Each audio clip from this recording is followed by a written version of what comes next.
बिस्मिल्लाहिर्रहमानिर्रहीम। आज का जो हमारा टॉपिक है वो है क्लास 10 फिजिक्स चैप्टर नंबर 3 से, और टॉपिक आपके पास है total internal reflection. Total internal reflection क्या है, इसको हम एक डायग्राम के जरिए समझते हैं।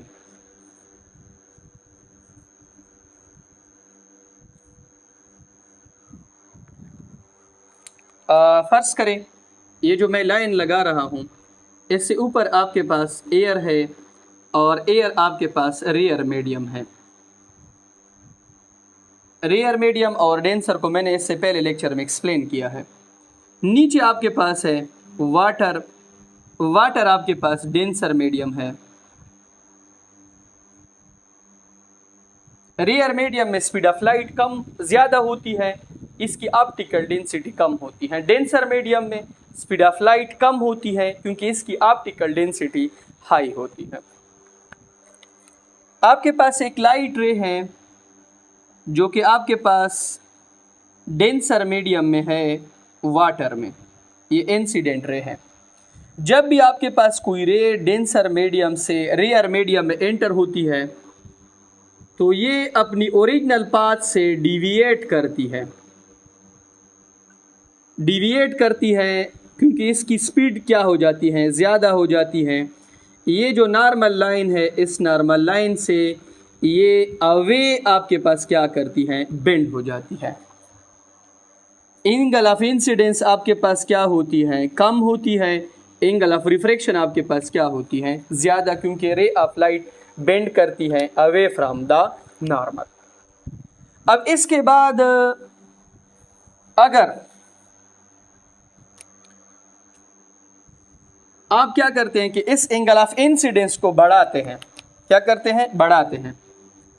आप एंगल ऑफ इंसिडेंस को बढ़ा रहे हो तो एंगल ऑफ रिफ्रैक्शन जो है वो भी आपके पास क्या होगी, बढ़ेगी। जितना आप एंगल ऑफ इंसिडेंस बढ़ाते हो, एंगल ऑफ रिफ्रैक्शन भी क्या होती है, बढ़ती है। एक ऐसा टाइम आता है कि आपकी जो एंगल ऑफ इंसिडेंस है उसके लिए एंगल ऑफ रिफ्रैक्शन जो है वो बिल्कुल क्या हो जाती है, 90। तो इस केस में जिसमें आपके पास एंगल ऑफ इंसिडेंस के लिए एंगल ऑफ रिफ्रैक्शन 90 हो गई, तो आपके पास जो एंगल ऑफ इंसिडेंस है उसको हम थीटा सी बोलते हैं, क्रिटिकल एंगल। ठीक है। अब अगर आप क्या करते हैं कि इसी क्रिटिकल एंगल से आप एंगल ऑफ इंसिडेंस को मजीद बढ़ाते हैं तो फिर क्या होता है, तो फिर आपके पास ये जो लाइट रे होती है, अगर आप इंसिडेंट एंगल जो है वो क्रिटिकल एंगल से भी ज़्यादा करते हैं तो फिर लाइट रे जो है ये इसी वाटर में, इसी मीडियम में दोबारा आपके पास क्या हो जाती है, बेंड हो जाती है। रिफ्रैक्शन नहीं करती बल्कि इसी मीडियम में आपके पास क्या हो जाती है, रिफ्लेक्ट हो जाती है, जिसमें एंगल ऑफ इंसिडेंस किसके बराबर होता है, एंगल ऑफ रिफ्रैक्शन। तो फिर इस फिनोमेना को हम क्या कहते हैं, टोटल इंटरनल रिफ्लेक्शन। अब टोटल इंटरनल रिफ्लेक्शन को हम किस तरीके से डिफाइन करेंगे कि if the angle of incidence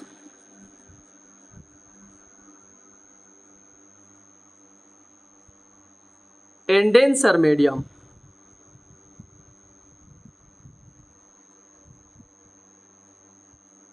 is greater than critical angle,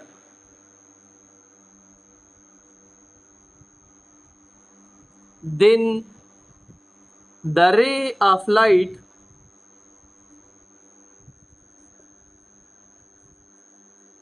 bends in the same medium या reflect in the same medium, then the ray of light reflects in the same medium. This phenomena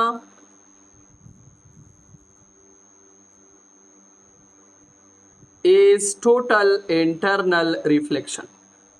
जब आपके पास incident angle जो है वो आपके पास critical angle से ज़्यादा हो तो रे इसी मीडियम में दोबारा रिफ्लेक्ट बैक हो जाएगी। इस फिनोमेना को हम क्या कहते हैं, total internal reflection. If the angle of incidence is greater than critical angle then the ray of light reflect in the same medium. This phenomena is called total internal reflection.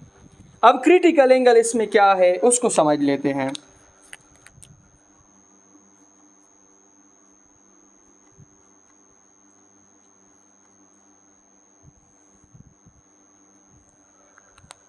वो angle of incidence जिसके लिए angle of refraction क्या हो 90 हो, angle of refraction क्या हो 90 हो, उसको हम क्या बोलते हैं critical angle. The angle of incidence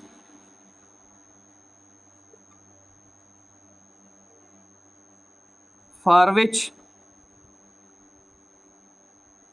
angle of refraction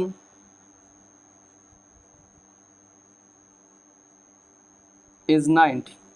वो एंगल ऑफ इंसिडेंस जिसके लिए एंगल ऑफ रिफ्रैक्शन 90 हो उसको हम क्या बोलते हैं क्रिटिकल एंगल। और इसको हम किस से रिप्रेजेंट करते हैं थीटा सी से रिप्रेजेंट करते हैं। अच्छा, आपकी जो एंगल ऑफ इंसिडेंस होगी मस्ट क्रिटिकल एंगल से ज्यादा होगी, तब जाकर आपके पास क्या होगी टोटल इंटरनल रिफ्लेक्शन होगी। टोटल इंटरनल रिफ्लेक्शन में दो कंडीशंस ज़रूरी है।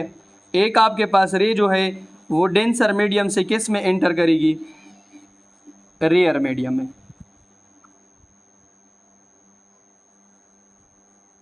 ये आपके पास मस्ट होना चाहिए। और इसके बाद angle of incidence must greater होना चाहिए किस से क्रिटिकल एंगल से, तब जाकर आपके पास टोटल इंटरनल रिफ्लेक्शन होगी, अदरवाइज नहीं होगी। और इसके लिए जो इक्वेशन है वो क्या है n1 sin theta i is equal to n2 sin theta r। अगर एंगल ऑफ इंसिडेंस के लिए एंगल ऑफ रिफ्रैक्शन 90 हो तो n1 sin थीटा यहाँ पे c लिखो, n2 ज़रबे sin थीटा 90, ठीक है। ये थीटा सी होगी जब ये 90 होगी, तो n1 ज़रबे sin theta c is equal to n2, और ये किस चीज़ के बराबर है 1 के। दोनों साइड्स को n1 पे डिवाइड कर लो तो इक्वेशन हो जाएगा sin theta c is equal to के n2 डिवाइडेड बाय n1।